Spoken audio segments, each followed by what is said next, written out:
I'm not your average content person. I don't do this stuff. I should probably do more.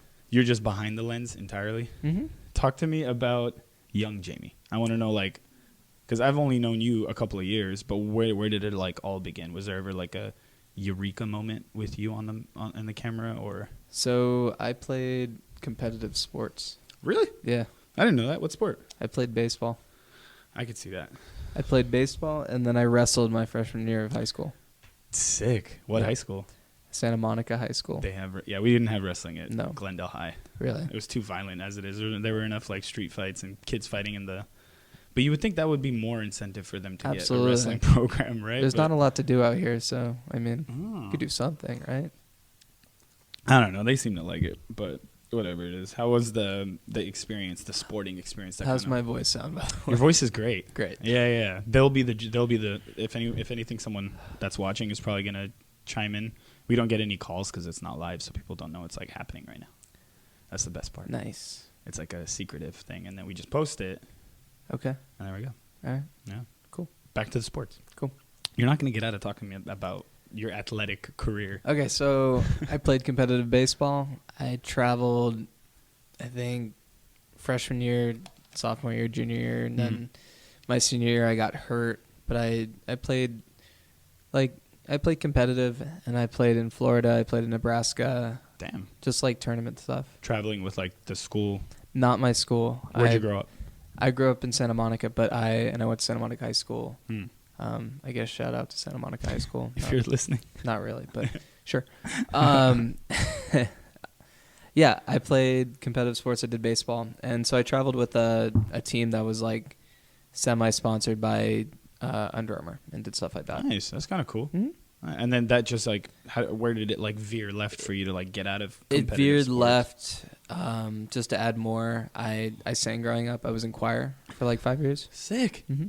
Damn, you're like really are the jack of all trades. I mean, sure. Do you have anything I for got us? bored. Can you? I got really bored. You were just too good at singing? I know you wasn't cutting it for you? Or No, I had a solo my 8th grade year, and it was for Seasons of Love from the show Rent.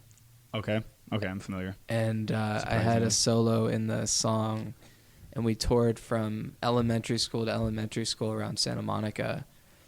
And I had this solo from my elementary school to like come back and see everybody, and I sang, and I totally forgot the words. I botched the whole thing. Damn. Yeah, it was great. Yeah, But then I had like a first grade teacher of mine look at me and just kind of like, everyone was appreciative that you came someone back? came back. Yeah. Jeez. The singing didn't do it? The choir and then... I work in music still. Right. I mean, like the you singing part. You should get like, do you get on someone's tracks kind of thing? Who knows? I want to. Do you have anything? Can you sing that? I'm not singing shit for you. No. Fuck. I thought I could get it. I've been writing a lot of poetry lately. I've been writing poetry since I was like, I don't know, like 11. Let's hear something. Okay. Yeah. All right. Yeah. That I want to hear. If you're not gonna sing, okay. And I don't really have. We can't like throw a baseball and record it. All right. So I'm trying to highlight. And people have already seen your photos. People know what you can do with that. So. All right. Hold on. What's the genre of poetry that you... So this summer when I was traveling, I started a small little series called Self-Love Notes. Self-Love Notes. I like that. So let's see. Okay, cool. Sure, why not? So this is the first self-love note I wrote, and I was in Berlin this summer. So I wrote this at 11 in the morning. All right. You smile, I dodge. You slide, I hide. To be fair, these feelings are short and met with fear. But your smile is pure, and you seem to long for love and respect. You've got this way about you, an attitude of strength. Soft on the outside with a layer of hardened sweetness. Inside you're smiling. Not that you don't smile on the out, but it's you knowing your beauty, you knowing that what you are all about. I know they don't clap, so I'll do that. Oh. That's tight. Yeah. Is that just like an outlet for you to kind of just get everything that's up here out into the... Yeah, ethos? because I don't know. been so straightforward on photography for the last like 5 years. Straightforward as in like that's your that's been output? my outlet. Okay. Output creatively. I think it's important to diversify what you're doing. Right now, I'm at a mood point. I love photography, but it hasn't like I haven't had the most like attractive feelings toward it lately. Is it? Do you think you're kind of like not overdoing it, but you're there's so much of it, and it's kind of like such a consistent way of doing art that you're getting? If you love something enough to continue with it, I think space is nice. Absolutely. I think giving yourself time to fall back in love with something is extremely important. It's very important. And I think that's super key for our industry. I mean, you know, flash forward the 5 years that you've been doing the photography, but you of all people know that when you go to the shows enough times, you go out, you DJ, you host, whatever it is that you do for the industry, you do it enough times, you get kind of like burnt out, and then people kind of take their hiatuses for a while. I have a question for you. Okay. So what was the turning point? What was the show that made you realize how much you enjoyed music or electronic music? Like hosting as of the 900 block, or do you mean like the podcast? No, just in general. Like a show. What was the like show? A turning point for you that you... Oh, shit. A concert that I went to? Yeah. Doesn't... I mean, it could be... Or like what it could was be live music. It could be electronic. I mean, I think... Oh, that's kind of tough. I think the first concert that I really remember going to that kind of changed the game for me as far as like going to a show was Keen. I don't know if you're familiar with Keen. The Somewhere Only We Know. Okay, Yeah. I'm not going to sing. That's all you guys are going to fucking get. But yeah, I saw them in Baalbek in Beirut. Oh, wow. And it had they had like, so it was on the beach, and there was like a glass stage set up for them, and then they had like bleachers for us. So it was beautiful. It was like at night, and they had lights kind of pointing in the water in the ocean. So it was after that one I was like, dude, this is like an experience that I've never had before. Because I'm used to like listening to music and stuff over, you know, on your MP3 and your iPod and all that shit. But to actually like be somewhere where you're like a band that you recognize is on was like huge for me. What about you? For me, so I'd say like the first big electronic thing I went to was Hard Day of the Dead 2013, which was the last hard event at Old Historic. Mm-hmm. And then it kind of just snowballed from there. That was the first like electronic show you went to? No, recent. That was the first like rave, like electronic show. Yeah. Oh. And then kind of like a late bloomer to the electronic thing. Or it doesn't matter, you can start at any time. Yeah. I listened to electronic music growing up. Right. I just never went to shows. Right. And you saved yourself a couple of years. Yeah. you pushed those instead of having those years beforehand. Yeah, but I was sneaking into shows at 18 anyways. What were the genre? Were you more of like a hip hop head or? No, it was more electronic. Like electronic dance or electronic like? Yeah, it was like EDM, pretty much. Yeah, oh, it was EDM. That's still considering like being a part of the scene. Yeah, I was a part of the scene, and then I had a fake ID when I was 19, and so sounds like my little brother. I would be shooting shows in LA with a fake ID. You were shooting back then. Okay, yeah, okay. So let's get back to like the start. You went through the high school sports. Mm-hmm. You did the singing through the choir. Mm-hmm. Was there ever a point where it was like you saw photos that you were like, I want to be the person behind it? You kind of got a camera for fun. You got it as a gift, and you were like, I don't know what to do with this, but you fell in love with it. I started doing photo classes at Santa Barbara City College. Okay, so it wasn't until college. I moved to college. My biggest inspiration for becoming a photographer was my aunt. She passed away as of almost a year ago, and I miss her dearly. But so I got inspired to take photo classes. I got an old camera upgraded, and I just kind of went for it. And then the summer leading up to my freshman year of college, I shot almost every day that summer. Nice. Anywhere in Santa Monica or in LA, I'd just go and just shoot. Yeah. So you upgraded your camera slowly? I had like an old camera, and I upgraded it. As in like you bought a whole new camera, or you bought bits I and pieces? I traded a camera in and upgraded it. Got it. Is it like, so for cameras, is it more of like the base itself, let's say like minus the lens and minus everything else? Is that the core part of the camera? Let's say if you have that, and you just want to get an extra lens, you want to get a light, do you want to get a blah blah blah? Is that the best way of upgrading something to where you can kind of stick to something that you like? I had no idea what I was doing. No, I had an old Sony camera, and I had a 50 millimeter lens, and I just shot with that. Yeah, I shot everything. And you shot for the love of like, I'm taking the photos. Yeah, myself it wasn't and capturing about the essence of the music. nice. It Right. really wasn't about social media. It wasn't about anything. That was before social media. It was before social Slightly. media blew up. Right. It right. was for the love of it. But That's it good. still is. It's just kind of like now it's a little bit clouded with work and all I mean, the you're a professional everything. now, so I can Thanks. kind of get it. Yeah, dude, come on. I mean, when you first started, it sounds like there really was a eureka moment where you had the camera in your hand, and I guess, for lack of a better word, your aunt in your heart and your mind. So it's like you had that. She was a photographer, like full blown photographer kind of thing. She taught traveled and photography did- in New York. Oh, okay, perfect. Yeah. So it's like in your blood. Or in Yeah. essence, it sits in your blood, and you picked it up. Yeah, what was the transition from it being something like you shot that whole summer for fun? So I started taking classes after that. I didn't get into it till pretty much like a year into school. So my like year 2 of going to school in Santa Barbara City, I started doing more photo classes and realized how much I loved it. Nice. And so there would be shows in Santa Barbara, and I could rent gear. So I'd rent gear out and go shoot. And so Where do the you rent first gear like Where do you rent? from the college. From the college. Yeah, Okay. so from the photo program. Right. So there was a show at Earl Warren Theater in Santa Barbara, and it was like Loud Pack, AC Slater, Jemba. It's like, Wow, back in the day. yeah, about 5.5 years ago, Yeah. something like that. And I had a friend of mine who was throwing the event, and I was just like begging him, like, "Yo, get me on to shoot this. I gotta shoot this." Yeah.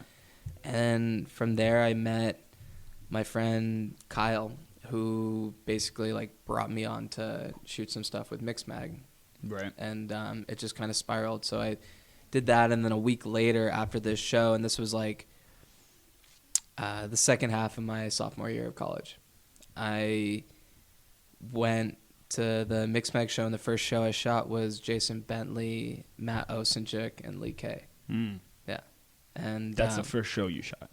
first for Mixmag Mixmag. event. Yeah. It sounds like there wasn't really a big buffer from like you doing it for fun and kind of taking college No. courses and stuff, and then you got like kind of sped into the. I mean, it's all just kind of faking it till you make Fa- it. I mean, I still don't know what I'm doing at times, but No. you're too humble. no, it's I fun. That's what makes appreciate it that. fun, though, is you have an idea. Technically, like when I went to school, I learned lighting and I studied studio lighting and Right. stuff like that. But when you shoot shows, it's totally different. You have to look at lighting. You have to look at how strobes or different lights in the venue touch the smoke. If the smoke is being colored, Jesus. yeah, you have to look at The it all. reaction time, it sounds like for that has to be like, I mean, you can never predict how like the strobe's No, going to be. but in it's like the light and stuff. 10,000 hour rule. You got to do Yeah, something right, over and over and over right. and over again. And even if it has minor changes to it, like you're at a venue or you're in a different part of the world shooting, you adjust. Right. Yeah. Yeah, because I mean, you kind of have to on the. And on you the can't spot. overthink it. That's kind of the thing. Is it because everything's happening kind of really on the fly and kind of quick that Yeah. you kind of have to stay The on your blink of toes an to eye. make sure you get it? The blink of an eye and the blink of a shutter. Yes. Aha. Come on, that was good. That was Because you're a good. It was photographer. a dad joke. It was, well, whatever. Yeah, because I know personally, like, people who do photography, like, just friends that have nothing to do with our scene or anything at all. And even if they're trying to be, like, the photographer for a bigger company, it's kind of like, let me see your portfolio. So how was it? I mean, was it just the connect of a friend? Like, the fake it till you make it, but you still have to have... Yeah, it was the the connection, work. but it was also the attraction. After I started going to Mixmag, I came from Santa Barbara every weekend for like a year and a You half. lived in Santa Barbara? I went to school there and I lived there. Damn, that's far. So I drove every weekend for a year and a half before I decided to leave school and pursue photography full full time. time. And I don't regret a thing about it. And I would hope not. no, Yeah, and- you're great at what you do. thanks. Yeah. No, it's eye opening because at any given day, any given month, part of the year, you can be anywhere. So for me, I've shot a lot of exciting things, but I've been very attracted towards being in Europe. And so photography's gotten me to go like overseas. Yeah. How did you first start doing, like, you did the mix mag, you started locally, but it was always freelance. There was never like you weren't like a resident photographer for anyone at any one point in time? No, the first photo residency through Mix Mag was I started shooting for Disco Dive. Disco Dive. That was a party at the Standard on Sundays. Oh, okay. Yeah. It was a day party thrown by Ben Beck and Eddie Vella. Oh, yeah. Yeah. They don't do that anymore, and Nope. that's when they transitioned into, or no, they dropped that, and then they're just been doing incognito. Or, No. Dialogue. Eddie Vella. Dialogue, sorry. Dialogue. Isn't Eddie does Dialogue. Eddie and Rolando, and then Incognito's Oscar. Yes. Yeah. Or Gerard, sorry. Gerard, not Oscar. See it, that makes... You're good. Yeah. Well, has the traveling been like, has it kind of held it for you? Because especially if someone's like you that's saying like you enjoy the travel and you can't be in one place for too long, it seems like this was the perfect opportunity for you to kind of have your cake and eat it too. So what was the first like traveling? Was it more of like you kind of putting yourself out there and then you find a lot of the... So I'll be completely honest. A lot of the traveling that I do and shooting, I afford it myself for the most part. Oh wow! I save money, and I, you know, I'm very fortunate. My parents help me a little bit, but from the money I've made and I work for, then I travel with it, and then I reach out to festivals or people that I'm friends with that are playing events.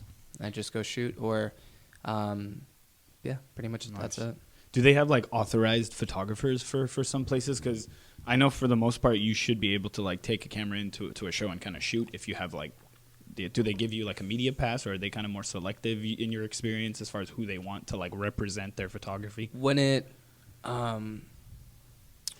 if we're talking stateside, then yes. Okay. Yeah. So, I can like just California or the U.S. It's a little more formal. It's a little more like it's a little bit more photo friendly, like in nightlife and nightclubs. Right. From my experience in Europe, there's a 50-50 whether there's going to be a photographer at the nightclub or it's going to be no phones, no content. Oh, yeah. Got it. Which makes it a lot nicer. I personally love that. No phones, no nothing? No, nothing. You just kind of keep your head down, you dance, and have a great time. They don't do that out here. Sometimes.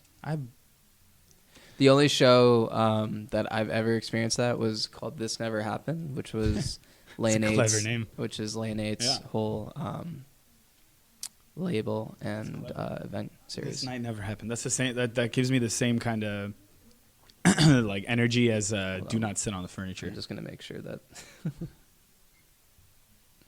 This episode of the podcast is brought to you by Jar Photo. You're sponsoring this now, by the way. So. Yeah. Swipe up. Are you just confirming that it actually is in fact? fact, This never happened. I appreciate it. I appreciate the thoroughness of it. What's the last festival that you were at? This past recent one, because I know you traveled. The last and you just festival got back. I was at was Dimensions Festival in Croatia. Damn. Yeah. And that was again one of those where you went out and covered it and went and shot and. I showed up. And I reached out, and then when I showed up there, I got sorted through. And then I ended up actually shooting officially for them. Yes. I made friends with the media and all the amazing rad. photographers there and the media coordinator.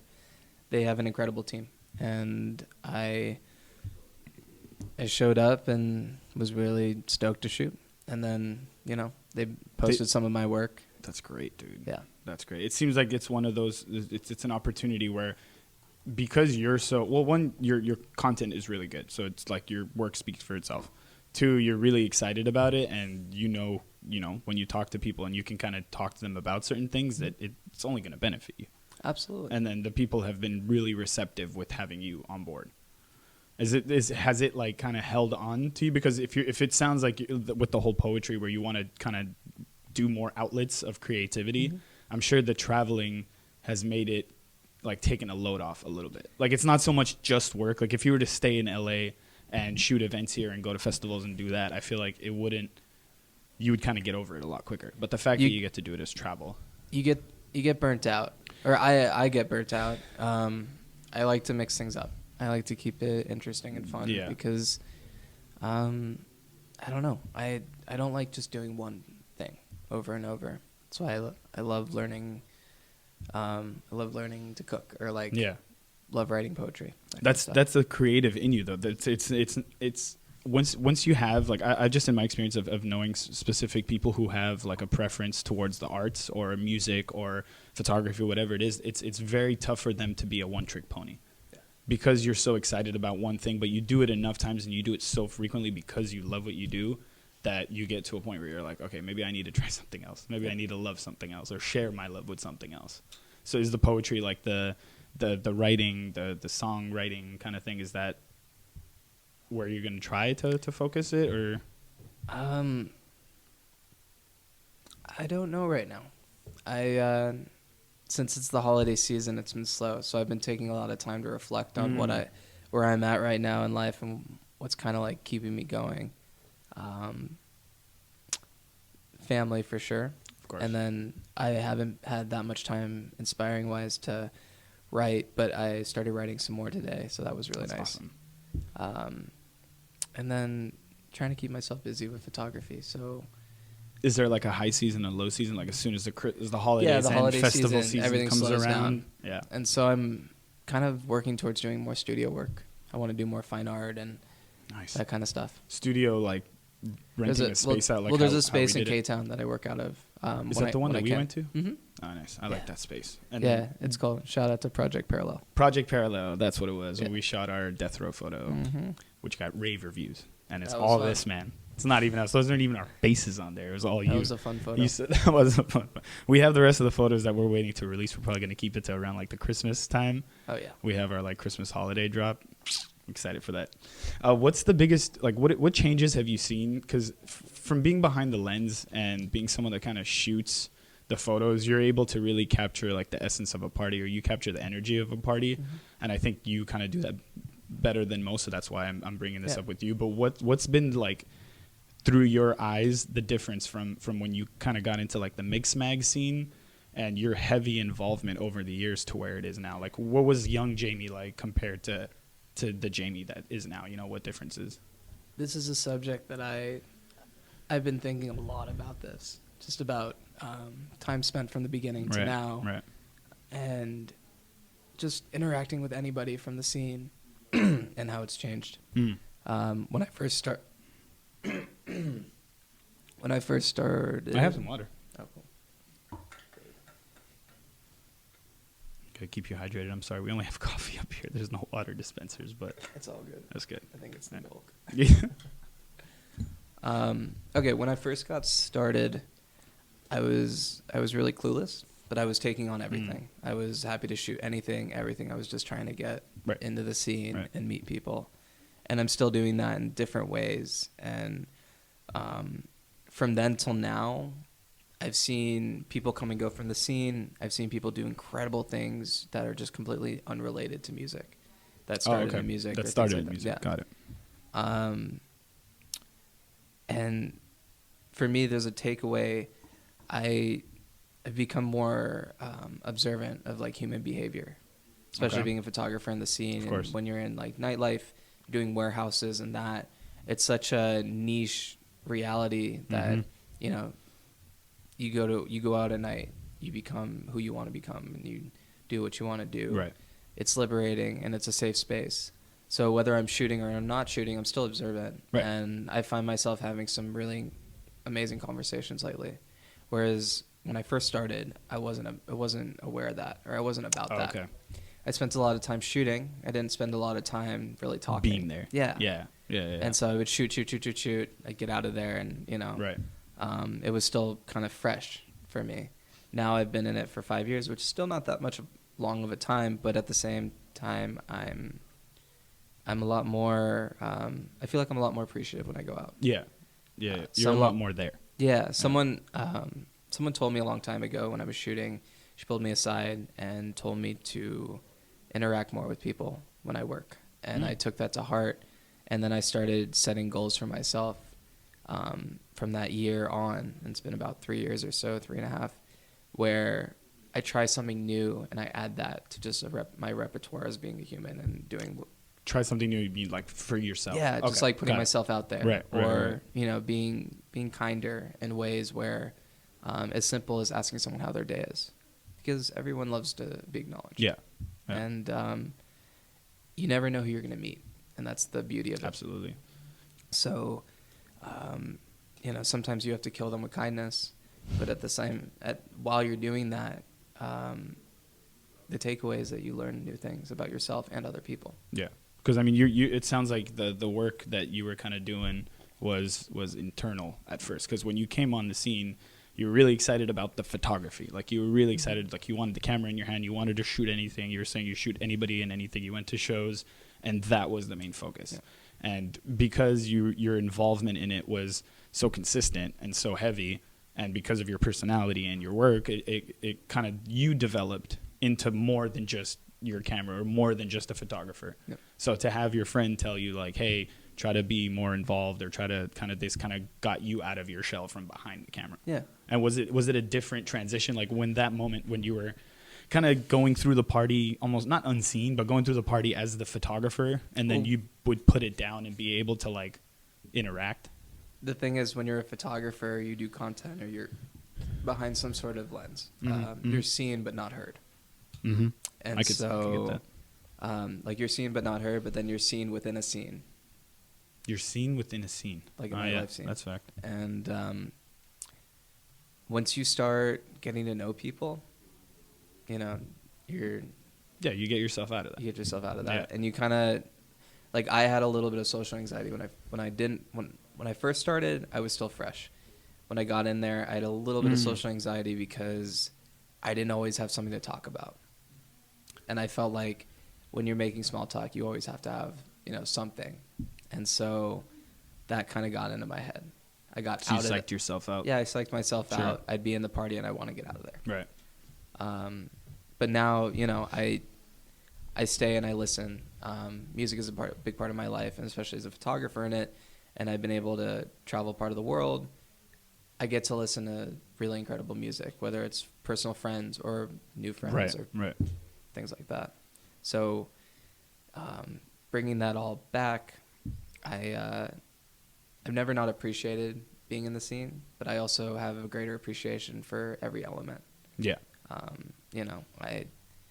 love the sound people. I love the production assistants, everybody involved. Yeah. It's nice. It more. Yeah. It's also nice to acknowledge and talk to people like that, because those are the most important people at a venue, is Correct. People running the event. Yes. The people that are running the event are the most important. I think they're the ones that kind of, it's not that they get set aside, but it just goes unnoticed kind of thing, because for the most part, they don't do it for the attention. They don't do. I mean, they're just there. They're taking care of the show. Well, someone who pays for a ticket is just going to go in and dance. Right. They're not going to look for the sound guy. They're not going to look for some sort of. They're going to look for their running. Friends. They're going to look for their friends. They're going to look for the bar. That's what they're going to look. That's what they're going to look for. And I've seen like the drink responsibly. Do everything responsibly, for the love of God, man. If we're gonna be fucking honest with everybody, which I mean, I feel like at this point, being as involved as you and I are, is easier said than done. Absolutely, and we all make mistakes at times. Yeah, it's okay, and that's okay, and it's fine. But it's what has the scene entirely like?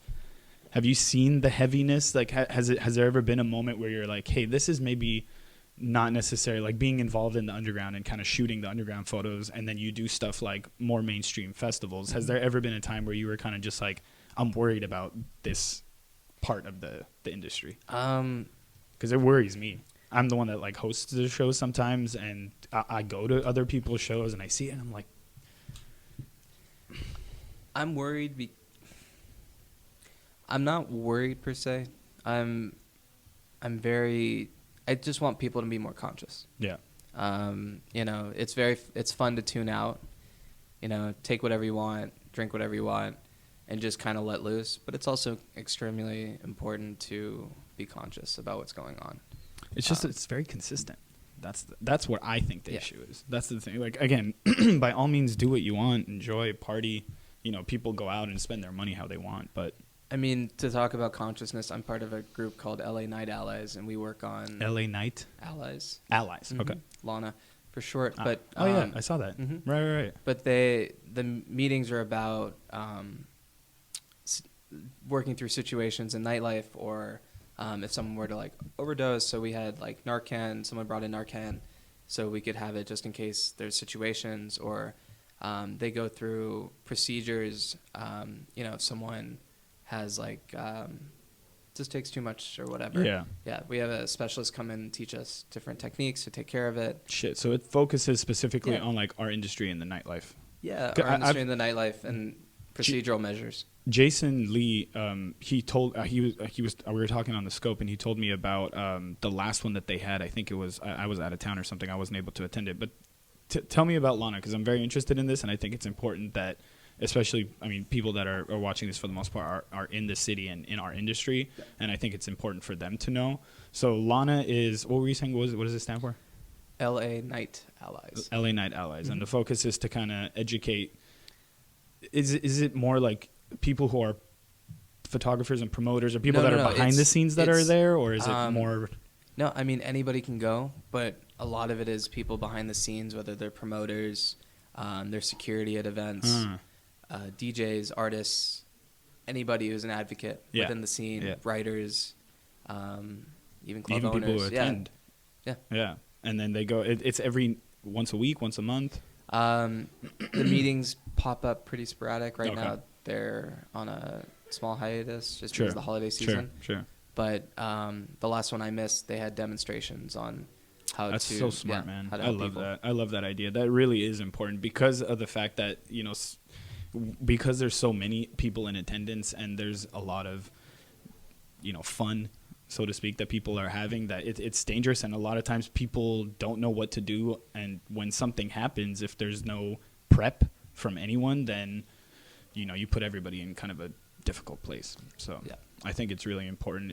I don't think it's spoken on enough. And I hope that people kind of, I mean, I'll push this. I would love to even go to one of these and see kind of what it is. Just send me more deets. I will. Yeah. For the next one, absolutely. They do it in LA? Mm-hmm. Perfect. Yeah. Perfect. Is there, do you think the focus of where our scene is in our industry is from your experience as far as like being someone behind the lens? Have you seen there become more care towards like the curating of like a safer space and making the music right? Or are people kind of doing it for the money and doing it for the sake of show and doing it because EDM is like the new popular music and shit, like because it's blown up. Obviously everybody knows this, that EDM's kind of come out from the underground, so to speak. Yeah, I think it's finding a balance in which you can work within. It's nice to work in music that you enjoy. Mm-hmm. I'm someone who, for the most part, everyone I work with, I really enjoy their music. Right. And I'm trying to just like within curating my own work, I can work within that market. How difficult is it to like? Because I mean, again, sorry to like go back and forth with topics, but as a photographer, it's like you're really capturing the essence of a party. You're capturing the vibe and the night through a fucking photo. Like that's not easy to do. That's why I think your work is so good, because you can see a photo and you're like, okay, one, it's Jamie's. Like you can. Do photographers have like a certain style where you're like, absolutely. I can see yours and you're like, that's yours. Like you look at Narcs, that's a Narc photo. Absolutely. Yeah. It just takes time, and it takes time seeing the same person's work over and over and over. Right. Some of my closest, dearest friends in LA are some of my favorite photographers, and we all started within nightlife, or some of them are on big stages and whatnot. What's helped like shape your personality behind the photo, like as a photographer, like as far as like when you go to the party or when you go to a festival, when you go to a certain stage or you're invited by a certain collective? I think for me now, it's if I have a conversation with someone at a venue and I get to like actually kind of get deep and talk to someone in the midst of shooting, that means the most to me, because when I'm shooting, I'm just so focused on it. Right.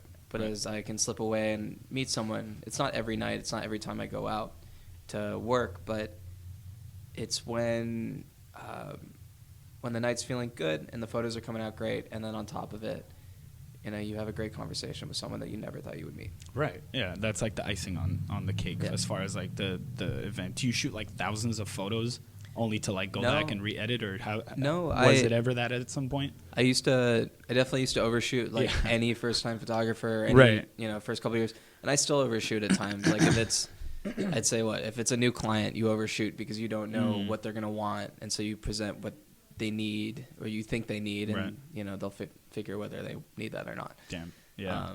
I bought I fell victim to wanting it but not really loving it. I think I asked you about like the camera that I wanted to buy, Sony. I got that. I haven't like I tried shooting, and I think because I wasn't able to kind of like, the photos that I would shoot were not what I was like seeing or what I was thinking I was shooting. So how does it like, where does that like, when does it connect? click? Yeah, when is it like you become a part of the fucking camera for the most part? Or what is it about the way you shoot or how you go about the content? So it's when you can bring meaning to something. So when you shoot when you shooting a party or you're shooting outside, doesn't matter what you're shooting, when you can give that a little bit extra meaning or via the photo or just like a thought process through, and that thought process meets the camera. Yeah, that's kind of when you can start creating what you're envisioning.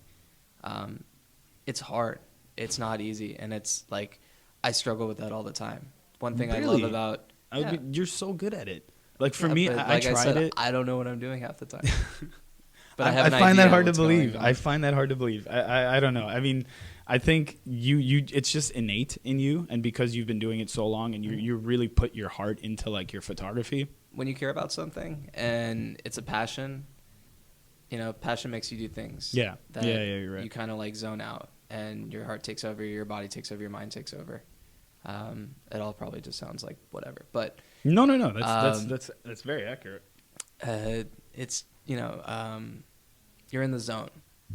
You know, you're there and you're constant. And you're presently doing it, taking the shots as it comes.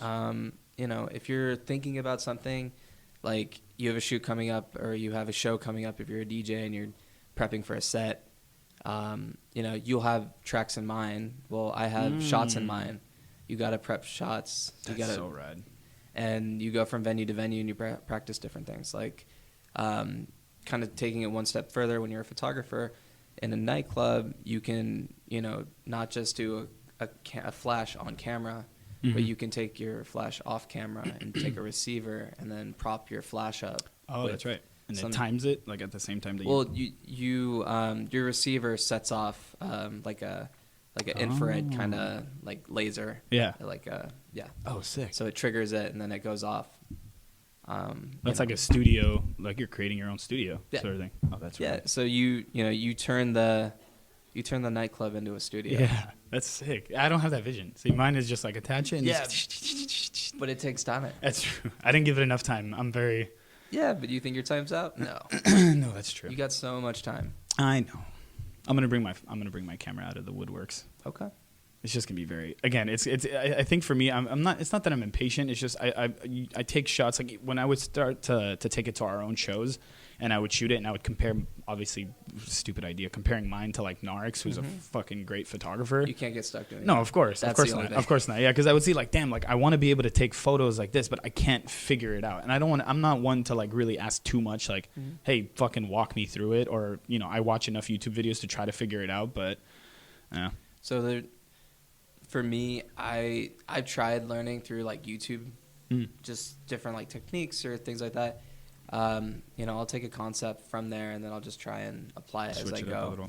And so, but I don't learn that well from YouTube. I'm a really good applicator to hands-on work. Yeah, same. Yeah, I guess I just got to kind of do it more and then hope it kind of. I'm gonna give you a run for your money. I'm gonna see you at a show. No, I'm just kidding. There's I don't know. There's something about working with your hands. I guess I see things with my hands as well as with my eyes. Right. In the photography field, is there? I'm trying to think of how to ask this. There's no I don't think you can ever have like too many photos of one kind of, let's say like one festival. But is there like ever a time where you're just like, maybe I don't need to be here because somebody else is, or somebody else sees that you're shooting and you guys kind of like have the conversation like, hey, this is what I'm trying to do with mine? Yeah, this just happened to me. So Really? Okay. when I was in Miami and I was shooting one of my favorite parties in the world, and it happens during Art Basel, and it's thrown by Life and Death and Intervisions, and it's called Rockastella. Okay. And so it takes out over Virginia Key Beach. The Saturday, Art Basel leads up to this weekend, and then on that Saturday is Rockastella, and that goes from daytime into sunrise. And the sunrise is like one of the most incredible moments, beautiful. Everyone's there, and the music is like just right. Oh yeah. And so I experienced getting really sick. And so I had to bite my tongue and realize we have an incredible team out there. Everyone's capturing what they need to capture. I shot for as long as I could, and then I was getting more and more sick, and I called a car and I had to go. Yeah. And I was there in spirit, and shout out to the team because they're incredible. It's good that you can kind of know that you can count on the team. It takes time because you also personally want to be there shooting with them. Of course. And being a part of it. So it's a growing pain, and also, but it's knowing that the content is taken care of. Right. And the team is good. So that's kind of what it's about. That just shows how much you care about the craft. That just shows how much you care about something bigger than yourself. It's not about, like, yes, obviously you feel like shit, and I think it was the best idea for you to call a cab and like, hey, this is kind of my limit, but to actually still be like, sick and feeling shitty, but having a vision of like, okay, well, the content is taken care of. The team we have is great. Like, that speaks volumes about you. So what's the plan for you for 2020? Because I think it is going to be important for you to kind of let yourself out in more creative outlets, and I think the writing is going to be huge for you. Thanks. But what's the plan for the upcoming year with the plan for 2020? Is create more of a foundation, and specialize in other parts of photography, shoot more film. I love 35 millimeter. I love 120 film. My car's been broken into a couple times, so my plan for 2020 is not to have my car broken into. That's a good plan. My car is completely empty. There's nothing in there. So who's ever been in my car before, you can see nothing in there. Yeah, fucking assholes. It's all good. And you just lost your wallet. You got your car broken into. Jesus, man. Do you really want to cover all my bad luck? No. We're going to cover the good. We'll touch a little bit on the bad luck, but we want to focus more on my wallet fell out of my pocket, but I know that where it is, and I will get it next week when I can get it back. Yes. Are you do you how far ahead do you plan? Because I feel like because of this, I'm starting to plan ahead a lot more. Okay. I'm working. Hopefully in 2020, who knows? I might leave LA and move to Europe and do that for a little bit. I've been traveling to Europe for the last couple of summers, and there's something that's just really attractive out there and really nice. It's refreshing, and it's not easy, but it's also not hard to get a visa. So, right. Especially going the other way. It's a lot harder for people to come from overseas here. Yeah. But I have an incredible support system out there, and some friends I made along the way, and it's getting out of your comfort zone, getting out of LA, and realizing that LA is not just like the only place in the world. Yeah, I think LA is it's one of the best places in the world, but especially like because I'm from Europe originally, I totally understand the appeal that you're saying, and I feel like that it's just it really is like the air, the energy. Like when you wake up and you walk into the street in Europe, you're not walking into the street in Glendale or downtown. Like there is a big difference. It's hard to explain. But I will say the draw with LA is like when you're in it and you're in the scene and it's hot and it's going and it's fast. Why would you want to stop that? Right. Why would you want to put the brakes on it? Because the benefit of what you're doing is you can still be a part. I mean, I'm sure that there's a very big industry and scene depending on where you go in Europe, but I feel like you have the ability to take your content and take your work and take your focus and your drive, and you can apply it the same way over there. It's not like you're gonna have to take your skills from here and you have to relearn something new moving out there, because I think that's what a lot of people get freaked out about of moving out of LA is they have to start. Yeah, it's moving anywhere. You start fresh. Yeah. I mean, when you move, in some aspects, you are starting fresh. You are absolutely starting fresh, but you have to be able to take the experiences you have in the past Right. and bring them forward, Right. because you never know what you can do with it. Yeah, I mean, the photography is something I will have for the rest of my life. Right. But taking a break, why not? Who knows? Yeah, But you're still young. You're hella young. You can take like, I mean, is the intention to kind of like, I mean, I don't think you'll ever say like goodbye and just peace out for No, good, but at least take a break to kind of give yourself that time away for something. Yeah, I feel you on that, man. I just want to learn more. The photography, I can apply photography to anything. Exactly. But through photography, I've fallen in love with the study of people, how people react, how people, Do you speak any other languages? I don't. Really? I speak, I speak the language of Love. Yeah, Of sure. love, yeah. Yeah, very deep. Yeah. I speak the language of, I guess, human development. Yeah. Seeing people and how they react and work. What's your ethnicity? I think I'm like Polish and Russian. Polish and Russian. Mhm. So do your parents speak other languages? No. Really? Oh no, my mom speaks Spanish. Okay. Yeah, I mean, Europe is one of those places where if you go and you live there long enough, you'll pick up the language easier, obviously, than if you try to learn a language here. So that's what I want to see at the end of 2020. Yeah. I want to talk to you in a different language I'm- that I know. But I'm looking to take German lessons.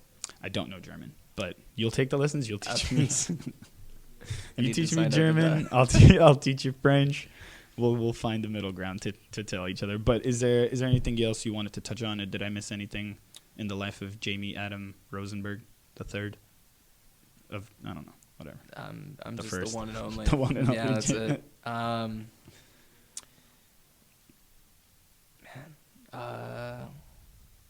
I'm just surprised we got through this. Why? No. Why are you surprised? No. Because you didn't think I have substance to talk for an hour? No, I just talking is so easy, but when the mic comes in front of you, it's, I mean, a lot of people a few people, thankfully, most of the people that I've had on the show so far are just friends. So it makes it easy to kind of have the conversation. Absolutely. Just like with you, it's just like us kind of, even without the mics, we can have the same conversation. But it does add some sort of thing where people get on and they're like, I don't know what to say. But I just want to just come and talk. And I'm glad that we got through it, even though I'm sure you were thinking it was going to be a lot harder. oh man, I'm sweating bullets. I'm sweating. It's just fucking It's hot in hot here. here. Yeah, it is hot in here. They have the heater on. I put my sweater thinking it was going to be cold, but I will say this.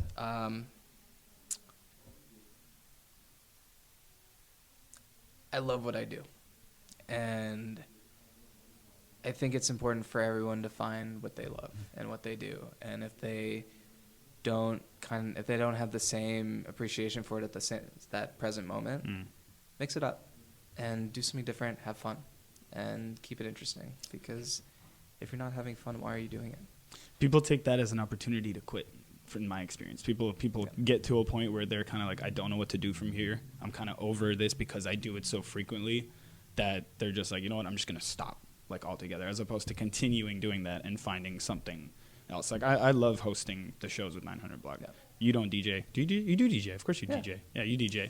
But it's like that's like not your main. No, but it's also, you know, it's my love for photography, my love for music. I love going to Amoeba or any record store. Yeah. And just digging for records. We got to do that one day. Yeah, absolutely. And that's the thing. Art is fun, and don't overcomplicate it. Yeah, you should never overcomplicate art. You should just mix it up and have fun. I like that. And on that note, mix it up, have fun. Where can everybody find you on socials? Where can everybody find your portfolios? Look at your photos. You can find me on. You can swipe down and find me at jar.photo. Jarphoto. At Jarphoto. Mm-hmm. Thanks for coming on, man. Thanks, Merry Christmas. Happy New Year's. The last one of the year. I love you. I appreciate it. I'm glad this was easier to get through than you expected, but if there's nothing else you want to touch on, I'll get you the content. You said probably by the end of the day today. Thanks for tuning in, y'all.